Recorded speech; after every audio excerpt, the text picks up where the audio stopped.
Good evening and welcome to tonight's Common Council meeting. Clerk will call the roll, please. Sandy. Calling the roll for you. Sandy. Here. Hildebrand. Matsdorf. Here. Penkwitz. Here. Tauschek. Here. Herman. Here. Binder. Here.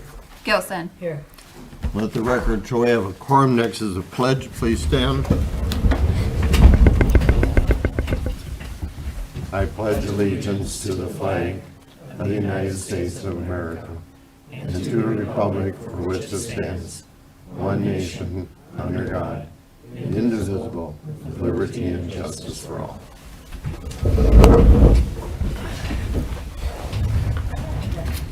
Next item on the agenda is the approval of the consent agenda. The chair will entertain a motion. I'll move approval of the consent agenda. I'll second the motion to approve. We have a first and a second. Any discussion? Clerk will call the roll, please. Herman. Yes. Matsdorf. Yes. Binder. Yes.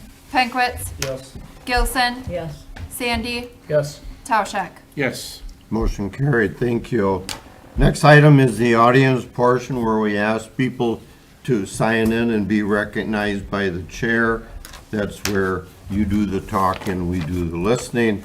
Tonight, no one signed in. We certainly encourage and appreciate it when people come and tell us what's on their mind.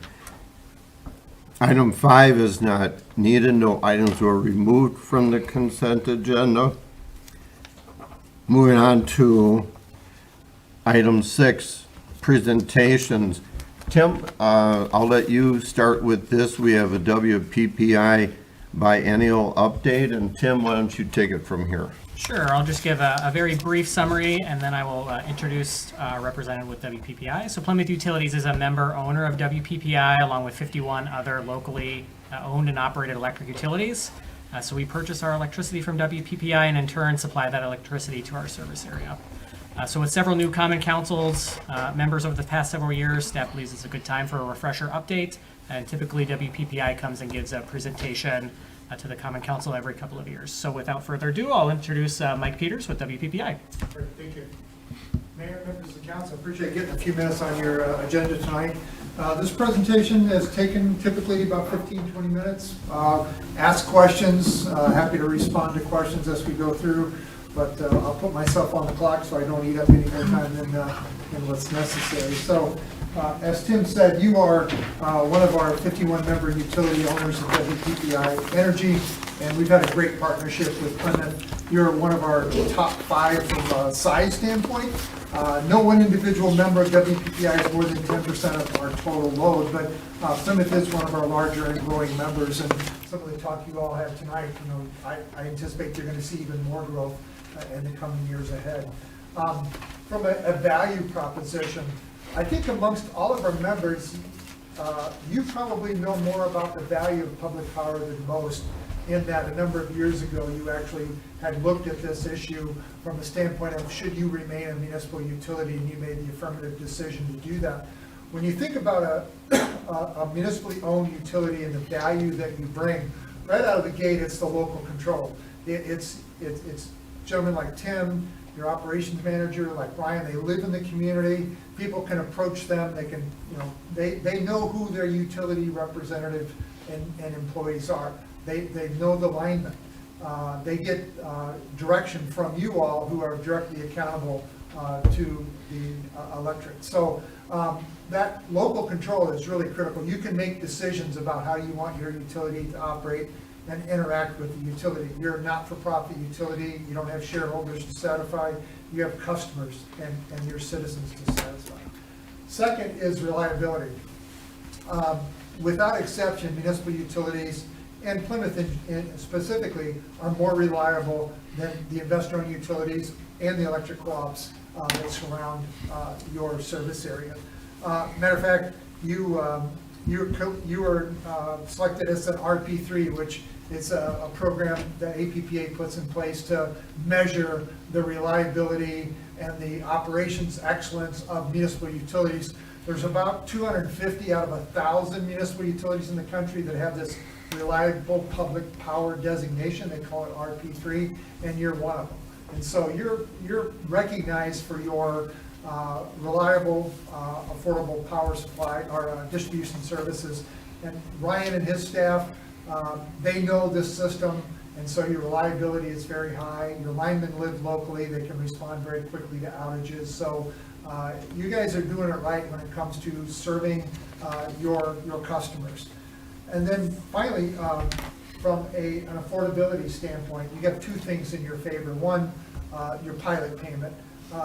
If you were served by an investor-owned utility, the dollars that would come to the city through the utility would be significantly less because they pay into the state and then the state apportions dollars across the state. Since you're owned by a municipal utility, you pay a payment in lieu of taxes. Last year, I think it was about $350,000 in taxes, payment in lieu of taxes that went to the city to help offset other operating costs. So that ownership of the municipal utility, not only do you have the reliable service, but you get that pilot payment.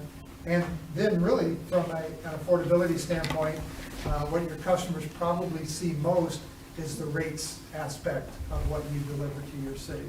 So when you look at your rate comparisons to the investor-owned utilities that are in the area and really statewide, you're lower in every category. So when you look at your residential customers, your average rate is about 12.2 cents, and you can see that is significantly lower than any of the investor-owned utilities. When you look at your commercial customers, your downtown area, the smaller commercial accounts, again, you're lower than any other investor-owned utility. And then your industrial customers, which really drives a lot of the development that you see in your area. When you see like Sargento talking about new facilities, they're looking at you from your competitiveness on a rate standpoint, and they're looking at you from a reliability standpoint, and you guys deliver on both of those. So it really gives comfort to your larger industrial customers that this is a good place, to grow and adds value to them and adds value to the city. So kudos to you. You're a partner with WPPI, and we reflect that in everything that we do, our mission statement, our vision statement. You're the utility. We exist to serve you, to assist you in whatever you need from a power supply, obviously, but also on the services side, whether it's assistance with a rate case that you might have, or to do financial analysis, our technology offerings that we provide, the energy service manager, Tom Bolt, that works with your customers and your utility, that's all provided through WPPI Energy. So power supply, obviously, you're part of that 51-member utility owners of WPPI, and through that management of our power supply, we're able to help you deliver on your commitment to provide low-cost, reliable service, and then everything else that we do.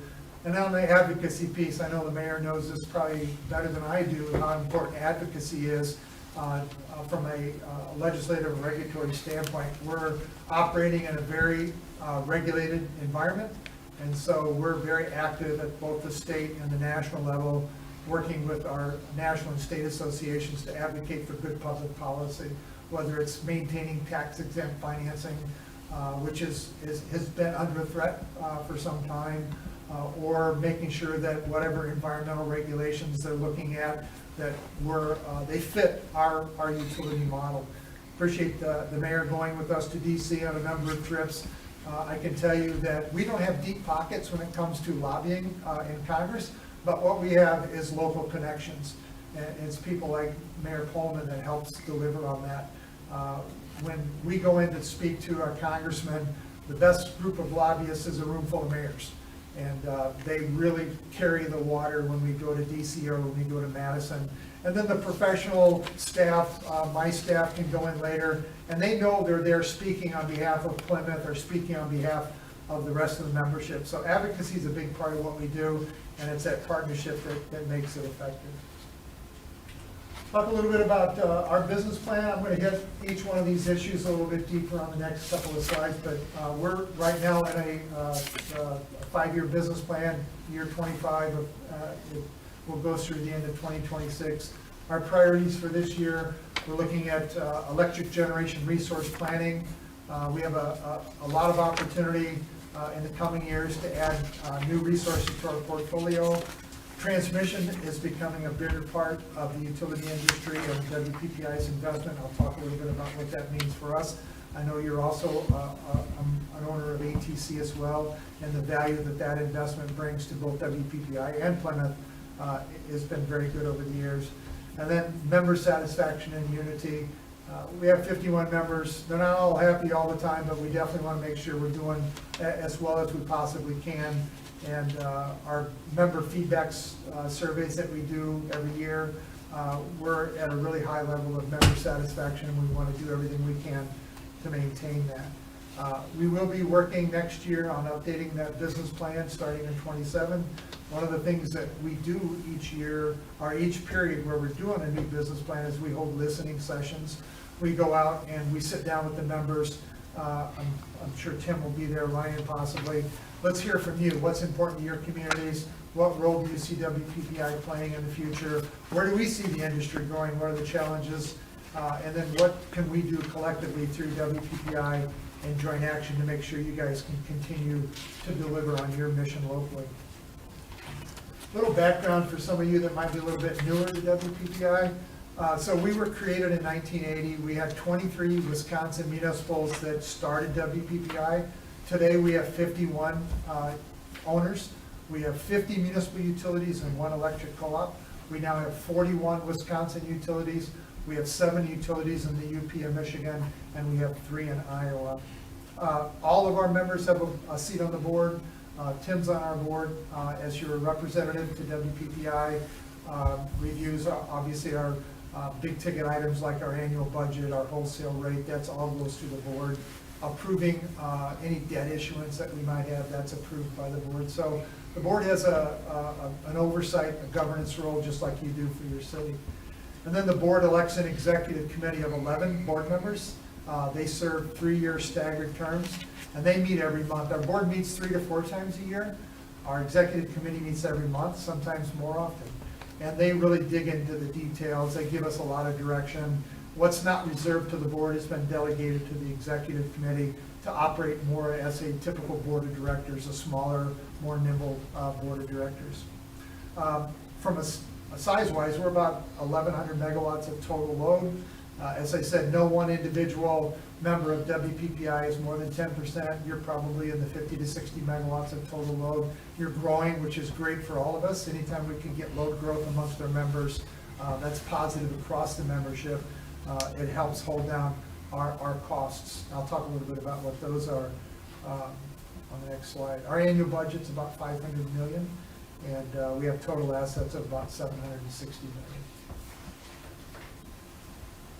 When we talk about cost, this is probably the most important slide from our members' standpoint. When you look at WPPI's average wholesale cost to members on a per megawatt hour basis, we were about $77, $78 per megawatt hour back in 2012. And in 2024, we were $78. So roughly, we've pretty much stayed within a band, so relatively flat. Our rates did tick up in 2022. We saw natural gas prices and market energy prices double from what they were anticipated to be from 21 to 22. One of the benefits of being part of WPPI is we have a pretty diversified portfolio. So market energy prices doubled, which 100% increase in what was anticipated. Our rates did go up, and you can see that's reflected in that chart, but only by 10%. They didn't go up by 100%, they went up by 10%. We saw natural gas prices driving the higher rates. We have natural gas in our portfolio, but we also have coal, we have nuclear, we have renewables, we have purchase contracts. So we have a very diverse portfolio, which allowed us to weather that uptick in 22. 10% is more than what you'd want, but it did come back down, and we're back to where we would anticipate our rates would go going forward, 2 to 3%, sort of cost of inflation type. But when you think about where we're at today compared to 2012, on an inflation-adjusted basis, we're 30% lower than where we were at in 2012. So that helps you deliver when you go back and look at what your rates look like.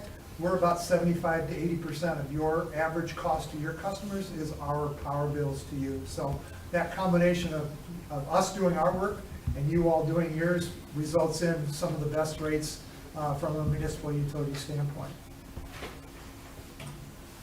Talked about our portfolio, and really this is one of the reasons we're able to manage those cost impacts when we have a large increase like in natural gas or maybe an outage at one of our coal plants, et cetera.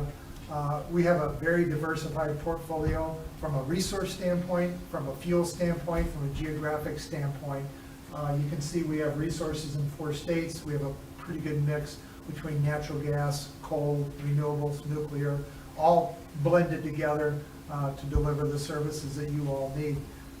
We also have a number of different contracts. We have short-term, 1-year, 2-year contracts, all the way out to 20 to 22-year contracts. When we look at our power supply, we own, when you look at the megawatt hours that we deliver, we own 40% of those come from resources that we own. 60% comes through contracts and contract management. So from our standpoint, we don't care whether we own a resource or whether we have a long-term purchase agreement or it's market-based. We look at what's the best economic impact to our member communities and how does that fit within our portfolio. So economics drive most all of our decisions around resource and resource planning. Transmission ownership is, and I'm sure you've seen a lot in the trade press. You've seen some of it locally here with some of the developments within ATC, but in the region itself, we're anticipating significant growth in transmission over the next 10 years. Matter of fact, between what was announced just a few years ago and what was announced just last December, there's over $30+ billion of new transmission in the MISO North region. And ATC in the next 10 years is anticipating adding about $10 billion of new transmission. And to put that in perspective, 24 years ago, they started out, they were a $500 million company asset-wise. In that 24 years, they've grown to a $6 billion company, and now they're going to add 8 to 10 billion in the next 10 years. So significant growth from a transmission standpoint. That presents opportunity, but also challenges for us and for Plymouth. From an opportunity standpoint, we have the opportunity to continue to invest in that transmission growth. For WPPI, we get or have been getting $12 million a year in returns on that investment. That goes right back into your rates to reduce your rates. Our rates are lower because we have our investment in ATC than what they would be if we didn't invest in ATC. So you have lower rates because of that ownership interest. So that's the positive side. The challenge for us is the capital calls, their request for additional capital to grow that transmission system. ATC funds that grow through debt, but also through voluntary capital calls. And our capital calls in years past have been $5 to $7 million a year. Our rates generate a margin of about $12 million a year. So we've been able to meet those capital calls with just our normal rates. The capital call for 2025 is $15 million. So it's more than what we make in a year's margin. We already have dollars set aside to meet this year's capital call. Next year, our capital call is going to be $26 million.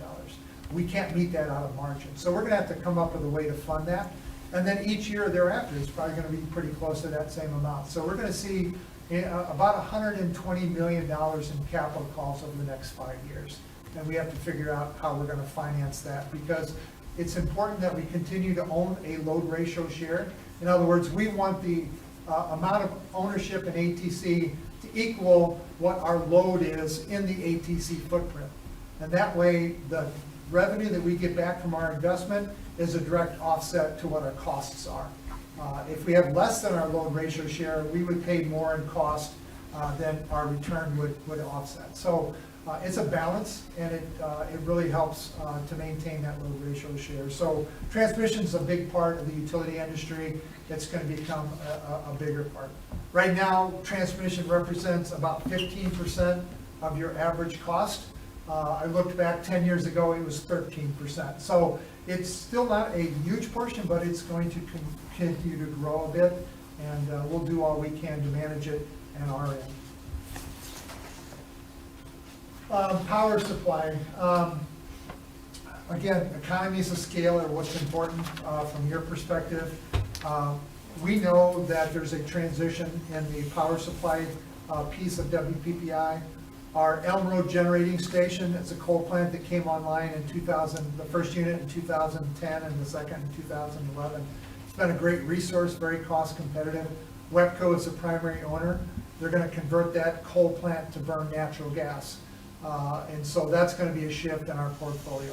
The coal plant that we own, have a 20% ownership in Minnesota, that's getting converted by 2035 by Minnesota Power. So we're going to see a significant reduction in coal in our portfolio. We're going to see an increase in natural gas. We also have some large contracts that are expiring. The Point Beach nuclear contract is a good example. That contract expires in 2030 and the second unit in 2033. We have a number of wind contracts that are rolling off in 27, 28, and 29. All told, we have to find about 400 megawatts of new generation. As I said, we're about 1,100 megawatt utility, so that's a pretty sizable hole for us to fill. We're actually working on that right now. We did a request for proposals last year. We have some promising opportunities, and we're working through those. Really, I talked briefly with the board of directors at the last board meeting in April. We'll have some more updates in September. But I envision that within the next couple of years, our portfolio is going to be significantly different than it is today. But the one thing that will drive the decisions is the cost to our members. That's going to be a very important aspect of us on a power supply basis.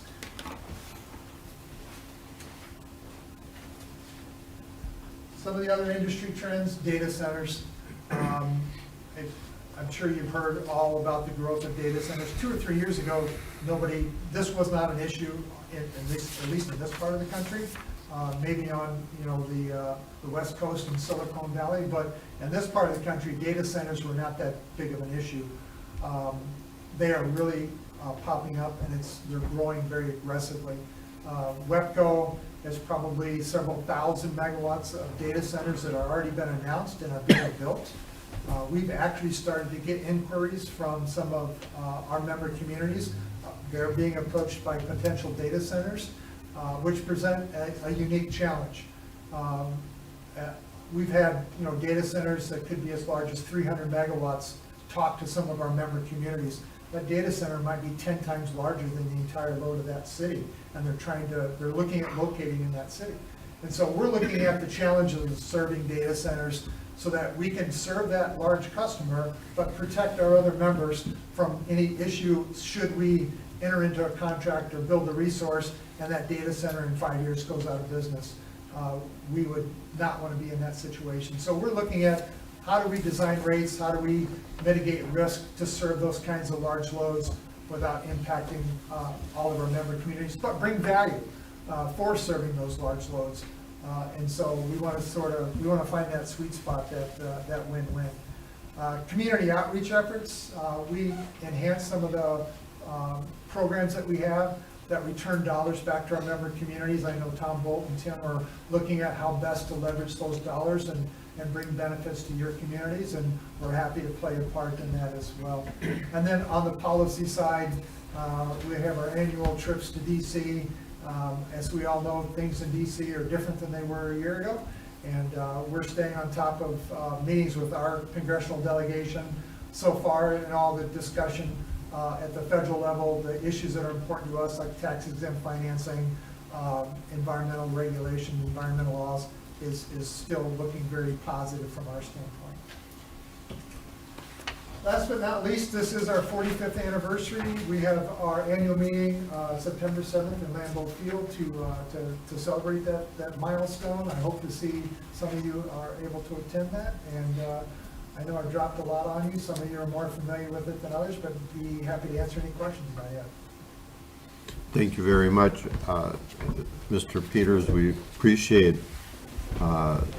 the timely summary that how important all of this is to us, and thank you for being willing to take a couple questions. Alderman Bender, you want to start? Just one question I have, the WPPI website, A lot of what you talked about, if we visited that, we could look at some more things in detail, information from that. Some of that stuff is not on the website. It isn't. No, some of that is, we share that with our board and our members, but we don't put it out to the general public. Some of it is, but if you have any questions at all, we can give you all the information you want. So, yeah, obviously Tim. I'd say older vendor definitely work through me, and Oh, yeah. if it's something I need more information, I'll work through, Absolutely. through Mike. Yep. What prompted somebody to start WPPI? So in the 70s, municipal utilities, they had two options for power supply. They could own their own generation, and some of that legacy generation is still around. We have some members that still have some hydro. Manitowoc's a good example. It's not a WPPI utility, but they own some small coal plants. We had some utilities that had some small diesel generation. Or they bought from the investor and utility that literally surrounded the city. That was it. If you could find power supply someplace else, you really weren't able to get it into a city. The markets really were closed. And so municipal utilities are really around the country, prices, you had no economies of scale. You could not negotiate as a Plymouth utility, maybe negotiating with Alliant Energy. You had no economies. So back in what I have read and what I have learned in talking to some people that were around back in those days, a lot of the municipal utility leaders were talking like at a state association meeting, and they were finding out they were not paying the same rates. They might be paying a different rate than another utility just because that's what they were able to negotiate. And so what was happening, and rates were going up, or costs were going up across the country. Organizations like ours were being created that allowed municipal utilities to band together and create a larger organization. And so in the late 70s, there was a committee that was created at MUW to look at creating joint action agencies. They had to pass legislation, which they did in 1979, 1980. And then WPPI was created. There are 3 joint action agencies in Wisconsin. We're by far the largest. Great Lakes Utility is a smaller one, and then there's one on the western side that has a number of small municipal utilities. But what that legislation allowed municipal utilities to do is to band together, create an entity, joint action agency. We're a not-for-profit, tax-exempt, member-owned. We're actually, and by statute, we are a subdivision of the state of Wisconsin. So we're kind of an odd corporate duck. We're one of a kind in one way within the state of Wisconsin. But through the economies of scale that we bring to the table, we can enter into a 100 megawatt contract for Point Beach Nuclear. We can build a 99 megawatt solar farm with NextEra that you all wouldn't be able to do on your own. We can own large generation units like Elm Road Generation Station, like South Fond du Lac natural gas facilities. And then we put all this together and manage that portfolio so that, like, when you see rate shocks in 2022 on the wholesale market, it doesn't hit you like it would otherwise. So it really started out as a way to give control to the member utilities of WPPI over power supply. And you get that by banding together and working collectively through WPPI. And then once we did power supply, it didn't take too long to say, what about services? We could find some economies of scale there too. And we, out of our 115 staff, half of them are involved in services. So whether it's rate case assistance or ESMs, et cetera. Yep. Thank you. You bet. We're competing with the big boys and girls. We can too. You absolutely can. Yeah, 100%. and that's important. Any other questions? We appreciate the time and Appreciate your trouble to involvement. come and Always and talk to us. That could be one of the largest board meetings in September in Lambeau Yeah. ever. That would be nice. I hope so. Yeah. I hope to see some of you there. See a few thousand there. Yep. Good. Awesome. Thank you very much. Appreciate it. Tim. Thank you. We'll see you at the next Yep, meeting. sounds good. Thanks, everybody. And as usual, if we have questions, funnel them through Tim and Chris as well. Appreciate all the work that you and Ryan do at the utility. It's a big company. There's just no doubt about it. So, good. Thank you very much. Thank you. Moving on to the next item on the agenda, Electric Department Safety Awards. Ryan, you have something for us this evening? I do. Good afternoon, Mr. Mayor, Council, thank you for giving me a chance to recognize our electric department and all the work they do with their hard work, dedication, and commitment to Plymouth Utilities in the surrounding areas. This year, we were recognized this year for 2024. We received 2 safety awards. One is with the MUW, which we are a member of. It's Municipal Electric Utilities of Wisconsin. And the other safety award is with APPA, American Public Power Association, which we are a member of, both which have roughly the same questions. APPA has a few more in-depth questions, but based on our safety record, any reportable accidents, time off, things like that, we were recognized, or our employees were recognized with the Gold Award in the MUW and the Diamond in the APPA, both being the highest award you can receive for safety of both organizations. The others are just designations, I guess you would say. This is a certificate we receive for reliability, excellence in reliability.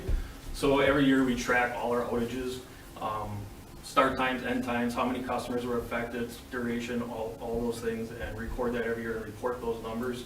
And they give you safety numbers, and those numbers by far exceed the standard in all categories.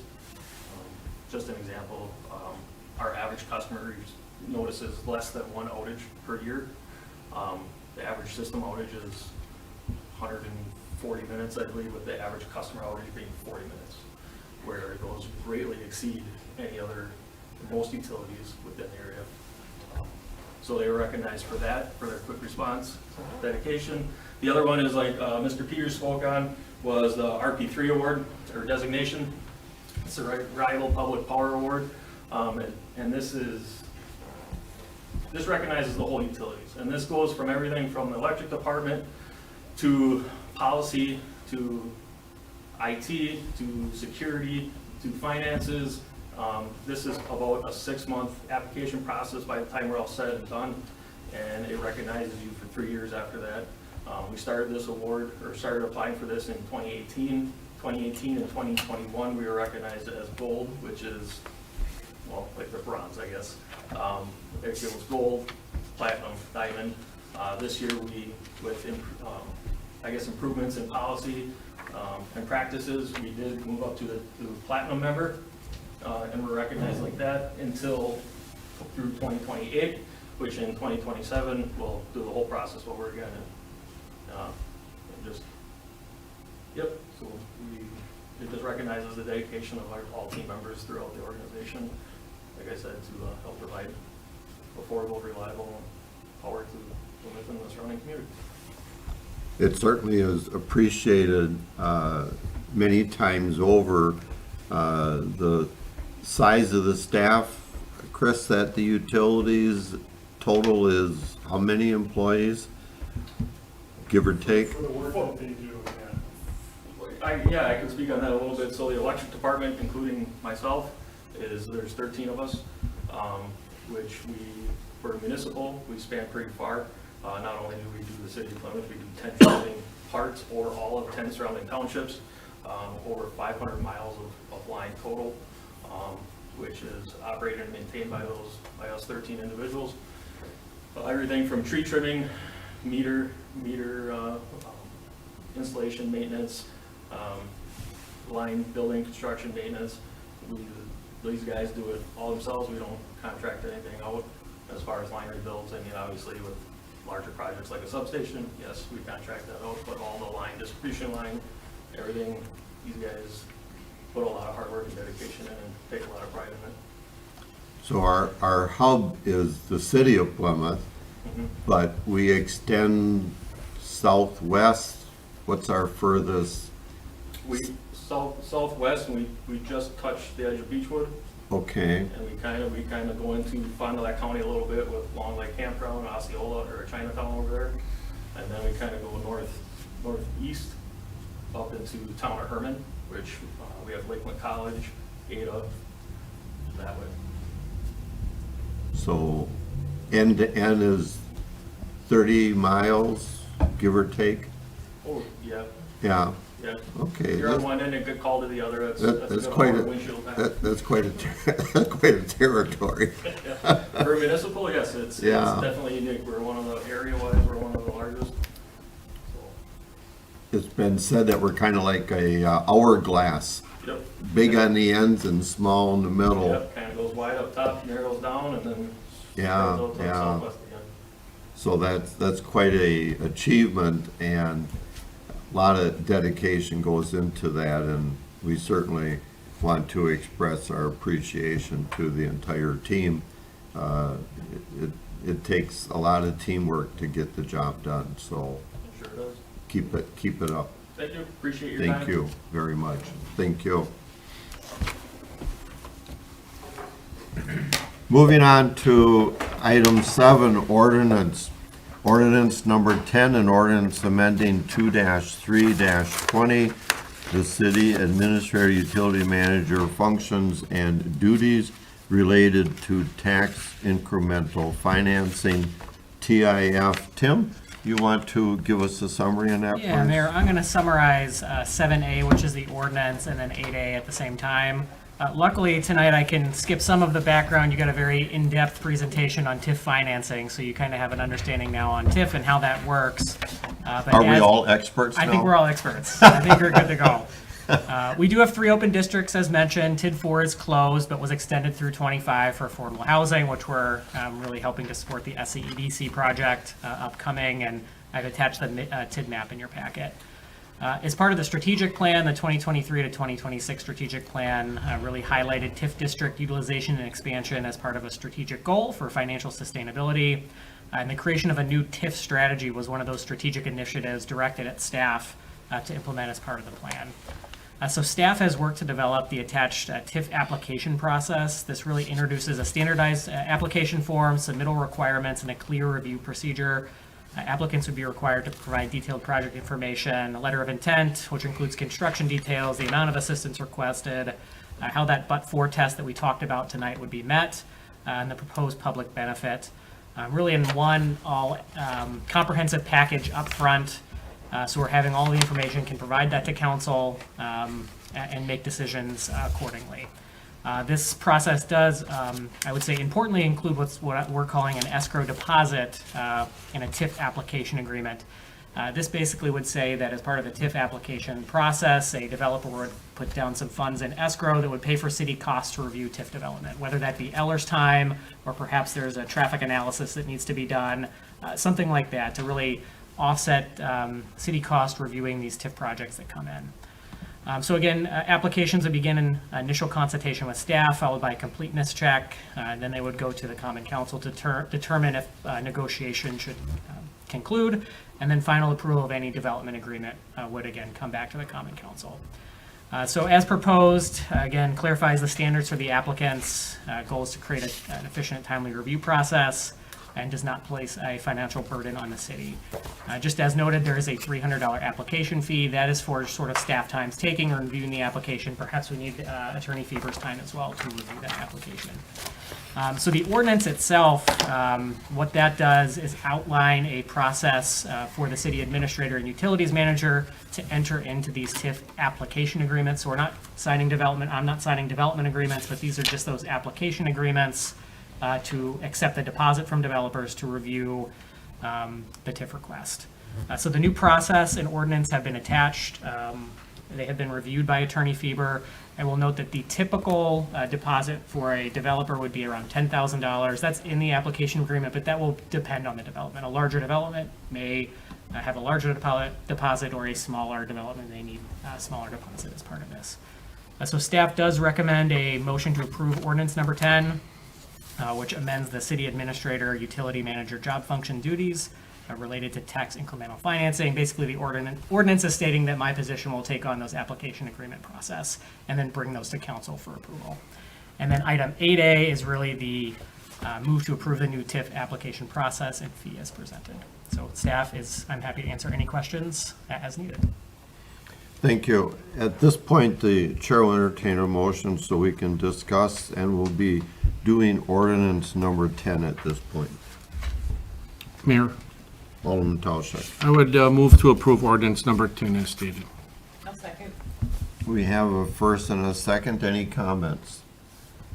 I think probably the most important that I see, being the longest tenure here, is with the opportunity to create more TIFs.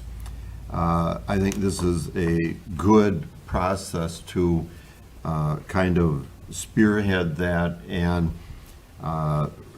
do a good analysis approach. We haven't been able to do a TIF for 10 years because we were It's been a long TIFed out.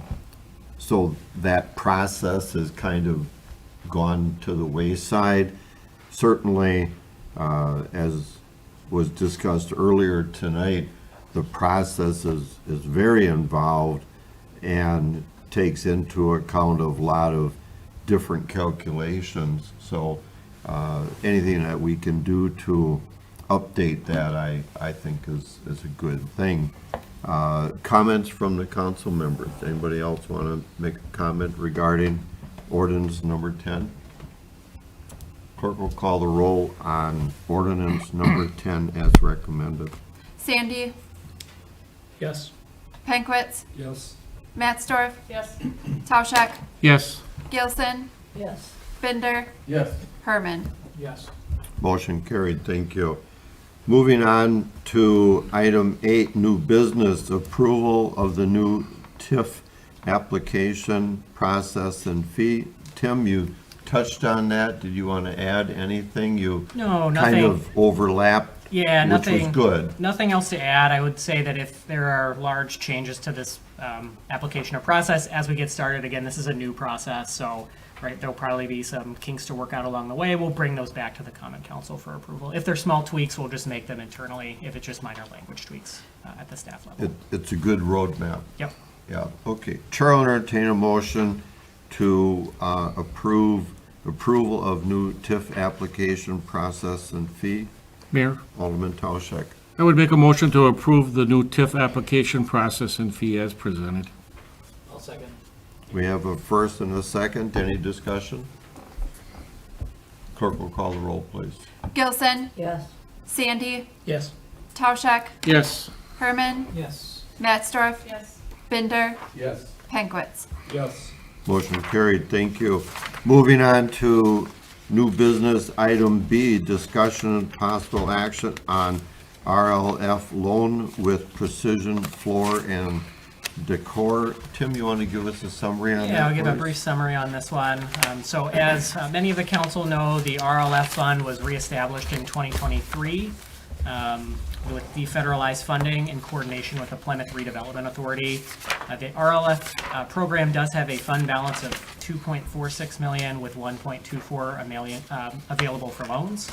So currently outstanding loans are $10,000 to the Hub Studio Cafe, $471,000 to Plymouth Industries, $75,000 to Clips and Tips, and $660,000 to TID 5.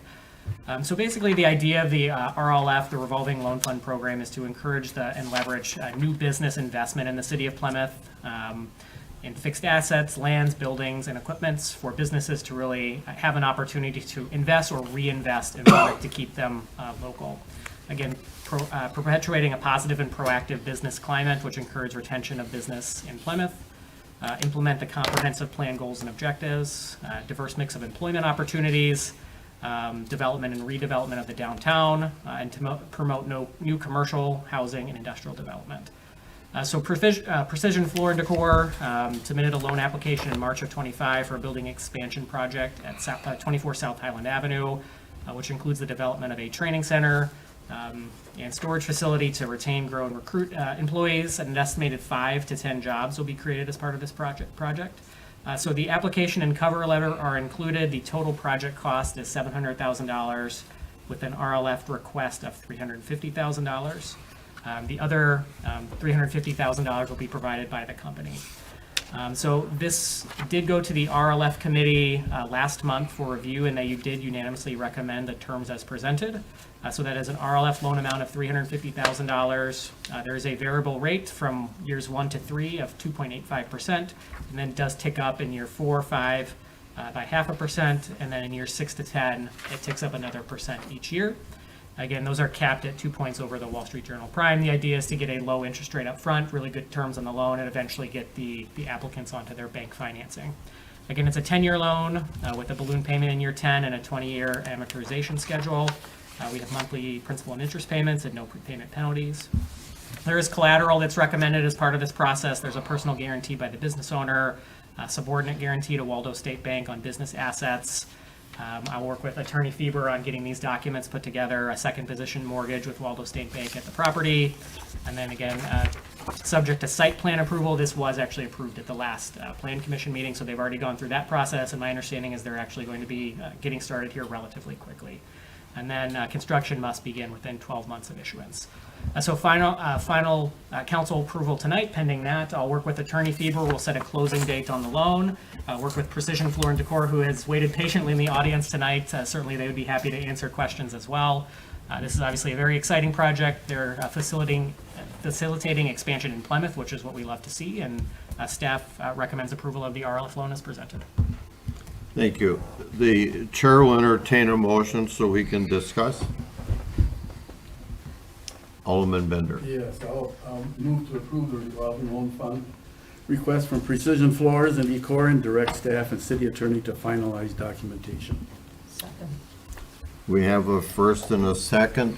The chair will allow discussion with the owners who are present. If you have any specifics that you want to ask, we certainly will allow that at this point in time.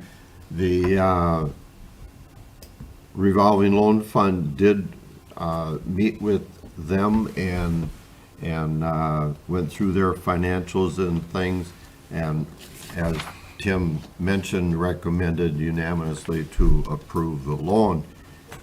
So at this point, the chair will allow questions or comments.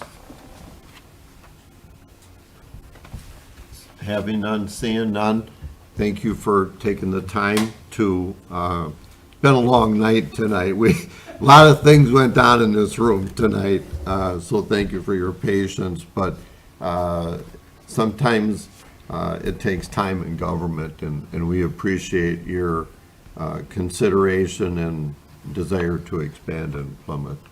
With that, clerk will call the roll, please. Penquitz, Yes? Binder, Yes. Matsdorf, Yes. Herman, Yes. Gilson, Yes. Sandy, Yes. Tauschak. Yes. Motion carried, thank you. Chair will entertain a motion to adjourn.